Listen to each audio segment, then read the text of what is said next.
This is not breaking news. This is not a scandal. This is not about one person, one country, or one bad decision.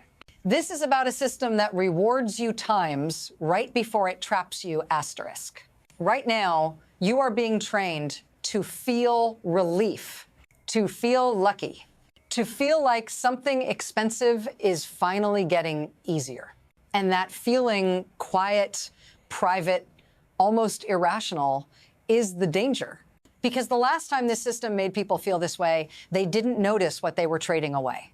Not freedom, not wealth, flexibility, the ability to change course.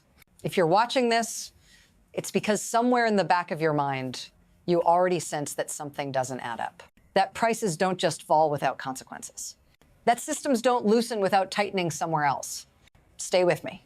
Not because this will get dramatic, but because if you look away too early, you miss the moment when the trap actually closes. And once it does, everything that follows will feel sudden, even though it wasn't.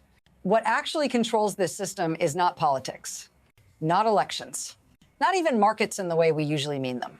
It's dependency, not sudden dependency, slow dependency, the kind that feels like comfort. When a resource becomes cheaper, we don't just use more of it. We reorganize our lives around it, our jobs, our homes, our commutes, our assumptions about what normal costs. That's the quiet shift people miss. Because once that reorganization happens, the system stops responding to price signals the way textbooks say it should. It becomes rigid, fragile, extremely sensitive to interruption. At that point, whoever influences supply is no longer selling a product. They're influencing stability itself. And here's the critical part. This control doesn't require malicious intent. It doesn't require coordination. It emerges automatically from rational decisions made at the wrong time. That's why this never looks dangerous at the beginning. It looks efficient. It looks smart. It looks like progress. Until the moment it isn't, because the system only reveals who's in control times after times, you've lost the ability to adapt. And that's where the real shift begins. The most dangerous changes never announce themselves. They arrive quietly as improvements, as efficiencies. Before energy prices were something people worried about, they fluctuated, but they didn't rewrite behavior. They were a variable, not a foundation.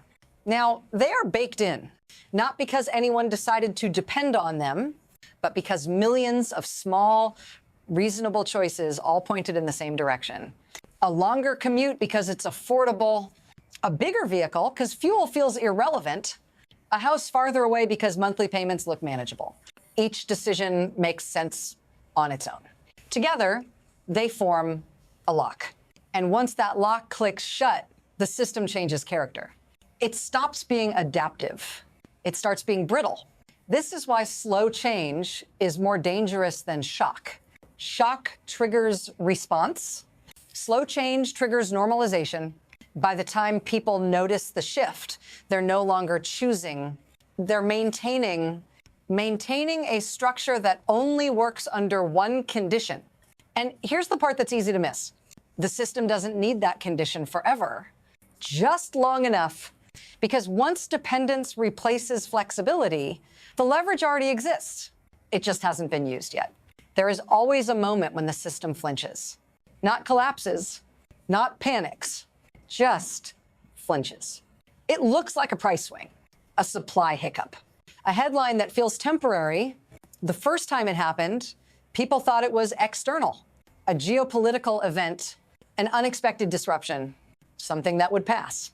And at first, it did. Prices moved, lines formed, then the pressure eased. But what mattered wasn't the shock itself. It was what didn't go back to normal afterward. Because once the system had reorganized around cheap energy, even a brief interruption revealed something uncomfortable. Domestic capacity had thinned, backup options were slower. Margins for error were gone. The system survived, but it didn't reset. Instead, a lesson was learned not by the public, but by the system itself. That pain worked. That pressure changed behavior. That fear had value. And once that lesson exists, it doesn't disappear. It waits, because the first shock is never the real one. It's the rehearsal. Here's how the system actually works. Not in theory. In practice, when prices fall, production doesn't just increase. It concentrates. The cheapest sources survive. The flexible ones don't. Anything that can't compete at the new price gets shut down, mothballed, delayed. This looks like efficiency. It is efficiency, but it's also erosion. Because every shuttered well, every abandoned capability, every delayed investment is capacity you don't get back on demand. It comes back slowly, on someone else's timeline. Meanwhile, the beneficiaries become obvious, not consumers, not even producers in general. It's whoever can afford to wait, whoever can operate at thin margins long enough to outlast competitors, whoever knows that cheap prices don't have to last only long enough to reshape the field. The damage doesn't show up as loss. It shows up as absence. Options that used to exist quietly disappear. And when the system finally needs them again, it discovers something too late. They're gone, which means the next move doesn't belong to demand. It belongs to whoever still has supply. This is where the tempo changes. Prices stop drifting. They start snapping. Signals get misread. Producers hesitate. Consumers overcorrect. Every delay compounds the next one. Supply tightens. Not everywhere. Just enough. That's all it takes. Transportation costs jump, then food, then housing pressure shows up in places it shouldn't. Budgets break quietly at first. A missed payment, a postponed repair, a job that no longer pencils out. The system reacts late because it was built for stability, not speed. Backup capacity exists on paper, not in reality. Bringing it back takes months. Permits, crews, capital. Meanwhile, pricing power shifts. Not suddenly, decisively. And here's the mistake everyone makes. They think the damage comes from how high prices go. It doesn't. It comes from how fast, because systems can adapt to expensive. They cannot adapt to sudden. And once that threshold is crossed, every response arrives one step behind. This is where it reaches you, not as a chart, not as a forecast, as a constraint. You don't experience this as energy policy. You experience it as fewer choices, a commute you can't shorten, a vehicle you can't replace, a bill that arrives faster than your paycheck adjusts. Nothing dramatic happens all at once. Life just gets tighter. You start making trade-offs you didn't plan for. Groceries over maintenance, fuel over savings, stability over opportunity. And here's the part that's hardest to see while you're inside it. None of this feels like a crisis at first. It feels like personal failure, like bad timing, like something you should have anticipated. That's how systemic pressure hides. It individualizes the cost. If this feels uncomfortably familiar, that's not an accident. That recognition is the signal, stay with me. Because what you're feeling locally is already moving globally. And once it crosses that boundary, the system stops pretending this is manageable. Once this pressure moves beyond borders, it changes character. What was local fragility becomes global synchronization. Supply chains that were optimized for cost, not resilience, start transmitting stress instead of absorbing it. Shipping lanes tighten. Insurance premiums jump. Contracts get rewritten in panic clauses. Countries that thought they were insulated discover they're connected in ways they never priced in, not through ideology, through logistics. Energy doesn't just power cars. It sets the floor for everything else. Food production, manufacturing. Military readiness. When prices move fast enough, governments stop coordinating and start hoarding. Export restrictions appear. Strategic reserves get politicized. Alliances strain quietly. And the most dangerous part? No one announces this shift. There's no declaration that the system has changed. You only notice when cooperation starts failing small tests. A delayed shipment here, a missed commitment there, each one explainable together, a pattern. At that point, instability is no longer contained. It's circulating. And circulation is what turns pressure into momentum, which means what comes next won't wait for consensus. From here, the system doesn't choose a single future. It opens three. The first is adjustment.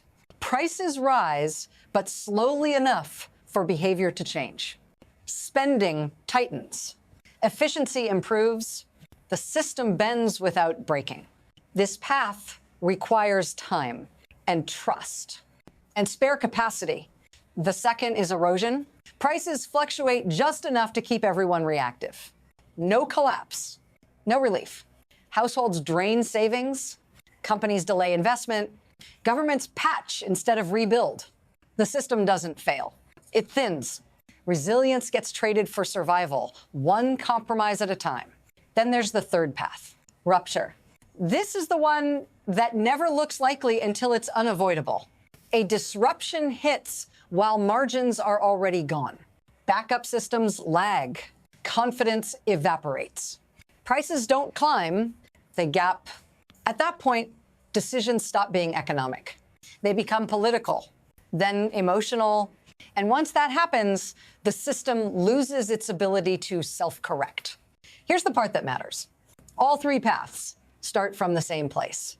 The same dependencies, the same assumptions, which means the future isn't decided by what happens next. It's decided by what's already locked in. There is no alarm for this moment. No headline that tells you the system has crossed the line. No official announcement that the easy phase is over. By the time it feels obvious, the options are already gone. That's why this never looks like a mistake while it's happening. It looks like relief, like progress, like something finally getting easier. And that's the warning. Because systems that reward you immediately tend to collect payment later, with interest. If you're still watching, it's because you understand something most people don't. That stability isn't the absence of volatility. It's the presence of flexibility. This wasn't a prediction, it was a pattern. And patterns don't care whether you believe in them, they repeat until the conditions change. So don't file this away as interesting. Don't wait for confirmation that never arrives on time. Pay attention to what gets cheaper and what disappears while you're distracted. Because the real danger isn't the moment prices spike. It's the quiet window before that, when the system is teaching you to depend on it. That window is open right now. If you want to see what closes it, stay with me.